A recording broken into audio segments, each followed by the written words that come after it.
Breaking news చూస్తున్నాం. కర్నూలు జిల్లా bus ప్రమాదం కేసులో కీలక పరిణామం చోటు చేసుకుంది. వేమూరి కావేరీ ట్రావెల్స్ యజమాని ఏటూగా ఉన్న వినోద్ కుమార్ ను పోలీసులు అరెస్టు చేశారు. అనంతరం కోర్టులో హాజరుపరచగా న్యాయస్థానం రిమాండ్ విధించింది. దీంతో వినోద్ కుమార్ ను జైలుకు తరలించారు. ఇప్పటికే A1 మిరియాల లక్ష్మయ్యను అరెస్టు చేశారు. బస్సు ప్రమాదం ఘటనలో 19 మంది మృతి చెందారు.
ఇక కర్నూలు జిల్లా బస్సు ప్రమాదం కేసులో కీలక పరిణామం చోటు చేసుకుంది.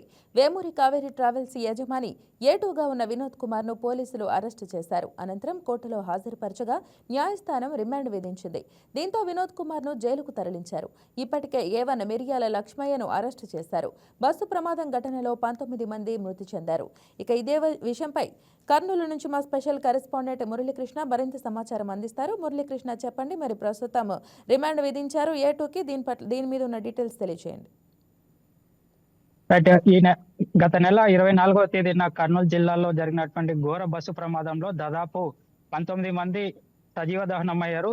ఈ కేసుకు సంబంధించి విచారణ చేపట్టినటువంటి పోలీసులు ఇప్పటికే బస్సు డ్రైవర్ లక్ష్మయ్యను అదుపులోకి తీసుకొని రిమాండ్ తరలించగా, విచారణలో భాగంగా ట్రావెల్స్ యజమానిపై కూడా కేసు నమోదు చేసి అతన్ని కర్నూలు FMC కోర్టులో హాజరుపరిచి అతనికి కూడా రిమాండ్ విధించారు. అయితే దీనికి సంబంధించి ఇప్పటికే జిల్లా SP ఒక ప్రకటన విడుదల చేశారు. ఏదైతే బస్సు ప్రమాదానికి సంబంధించి పూర్తి విచారణ చేపట్టామో ఇందులో భాగంగానే ఈ ట్రావెల్స్ యజమాని ఎవరైతే ఉంటారో ట్రావెల్స్ యజమాని పై కూడా కేసు నమోదు చేసి కోర్టులో హాజరుపరిచినట్లుగా తెలిపారు. అయితే లక్ష్మయ్యను అదుపులోకి తీసుకొని విచారించినటువంటి నేపథ్యంలో కొన్ని కీలక విషయాలు అయితే బయటపడ్డాయి. ఏదైతే మొదటగా అందరూ కూడా ఈ ట్రావెల్స్ బస్సు నేరుగా బైక్ ని ఢీకొట్టిందని చెప్పి కూడా అందరూ భావించారు. అయితే ఎవరైతే డ్రైవర్ లక్ష్మయ్యను అదుపులోకి తీసుకొని విచారించిన తర్వాత మరో కొన్ని సీసీ ఫుటేజెస్ కూడా బయటకు వచ్చాయి. పెట్రోల్ బంక్ లో ఈ బైక్ పై వెళ్తున్నటువంటి శివకుమార్, అదేవిధంగా ఎర్రిస్వామి ఇద్దరు కూడా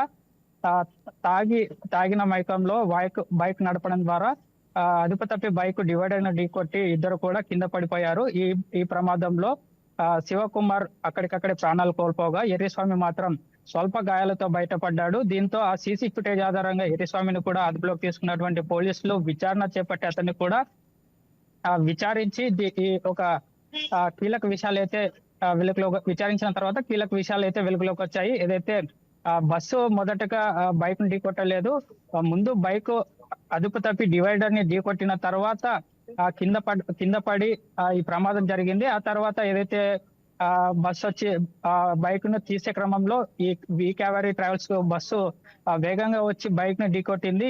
ఈ క్రమంలో ఢీకొట్టిన కొన్ని నిమిషాల వ్యవధిలోనే బస్సుకు మంటలు అంటుకొని వేగంగా వ్యాప్తి చెందాయి అని చెప్పి కూడా ఎర్రిస్వామి ఈ విచారణలో తెలిపిన నేపథ్యంలో ఈ కేసుకు సంబంధించి కొన్ని కీలక పరిణామాలు అయితే చోటు చేసుకున్నాయి. ఏదైతే బస్సులో ప్రయాణిస్తున్నటువంటి ప్రయాణికుడు పెట్టినటువంటి కేసు విచారణలో భాగంగా వెల్దుర్తి పోలీసులు కేసు నమోదు చేసుకున్నాడు. దీనికి సంబంధించి విచారణ అధికారి పత్తికొండ DSP వెంకటరామయ్య కూడా కేసు విచారణ అధికారిగా ఉండి పూర్తిగా ఈ కేసును విచారిస్తున్నారు. ఈ నేపథ్యంలోనే పోలీసులు కేసు నమోదు చేసుకున్న అనంతరం విచారణ కొనసాగిస్తా ఉన్నారు. ఇందులో భాగంగానే డ్రైవర్ లక్ష్మయ్యను అదుపులోకి తీసుకొని అతని రిమాండ్ కు తరలించారు. తాజాగా బస్సు యజమానికి కూడా నోటీసులు జారీ చేసిన తర్వాత బస్సు యజమాని కూడా ఈ ప్రమాదంలో మృతి చెందిన వారికి డబ్బులు చెల్లించేందుకు ఒక్కొక్కరికి 2 లక్షల రూపాయల మేర డబ్బులు చెల్లించేందుకు కూడా దాదాపు 50 లక్షల రూపాయల చెక్కును అయితే కర్నూలు జిల్లా కలెక్టర్ సిరి, అదేవిధంగా మంత్రి టీజీ భరత్, పాణ్యం ఎమ్మెల్యే గౌడ్ చరిత, కోడుమూరు నియోజకవర్గ ఎమ్మెల్యే బొగ్గుల దస్తగిరి, జిల్లా ఎస్పీ విక్రాంత్ పటేల్ అందరి సమక్షంలో కర్నూలు జిల్లా కలెక్టర్ కు చెక్కును అందజేశారు. అయితే ఆ ఈ బస్సు ట్రావెల్స్ కు సంబంధించినటువంటి యజమానిపై కూడా కేసు నమోదు చేశారు.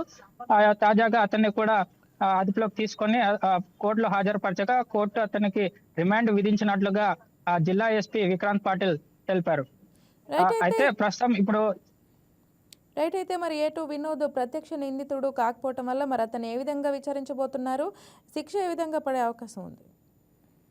అయితే ఈ ప్రమాదానికి సంబంధించి అంటే అనుకోకుండా జరిగినటువంటి ప్రమాదం కాబట్టి ఇతను వినోద్ ఏదైతే ట్రావెల్స్ యజమాని ఉన్నారో ట్రావెల్స్ యజమాని ప్రత్యక్ష నేరస్తుడు కాదు కాబట్టి అతన్ని రిమాండ్కి అయితే ఇప్పటి వరకు రిమాండ్కి తరలించారు. 15 రోజుల పాటు రిమాండ్ విధించడంతో అతన్ని కర్నూలు జిల్లా కారాగారానికి తరలించినట్టుగా సమాచారం అందుతుంది. వినోద్ ను కారాగారానికి ఇప్పటికే తరలించారు కర్నూలు జిల్లా పోలీసులు. ఆ తర్వాత జరిగే పరిణామాలకు సంబంధించి కర్నూలు జిల్లా ఎస్పీ ఇవాళ కొన్ని ప్రెస్ మీట్ ద్వారా కొన్ని విషయాలు తెలిపే అవకాశం ఉన్నట్లుగా సమాచారం అందుతుంది. అయితే ఇప్పటికే దీనికి సంబంధించి ఒక ప్రకటనను అయితే విడుదల చేశారు.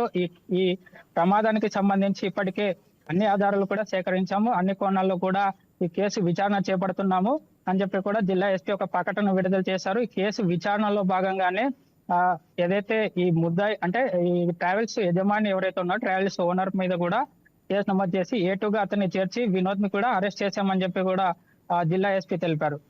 ప్రస్తుతం కర్నూలు జిల్లాలో ఈ ఏదైతే ఈ 19 మంది ఈ ప్రమాదంలో ప్రాణాలు కోల్పోయారో ఒక కర్నూలు జిల్లా కాకుండా యావత్ తెలుగు రాష్ట్రాలను కూడా పూర్తిగా కలిసివేసిందని చెప్పుకోవచ్చు. ఎందుకంటే ఒకేసారి 19 మంది సజీవ దహనం అవడం, అందులోనూ అభంశుభం తెలియని చిన్నారులు కూడా ప్రాణాలు కోల్పోవడం అనేది అందరినీ తీవ్రంగా కలిసివేసింది. దీనికి సంబంధించి బస్సులో ప్రయాణిస్తున్నటువంటి వ్యక్తి ఇచ్చినటువంటి కేసులో భాగంగానే డిఎస్పీ వెంకటరామయ్య, పత్తికొండ డిఎస్పీ వెంకటరామయ్య దీనికి కేసుకు సంబంధించి పూర్తి విచారణ అధికారిగా వ్యవహరిస్తున్నారు. Right Muralikrishna, thank you.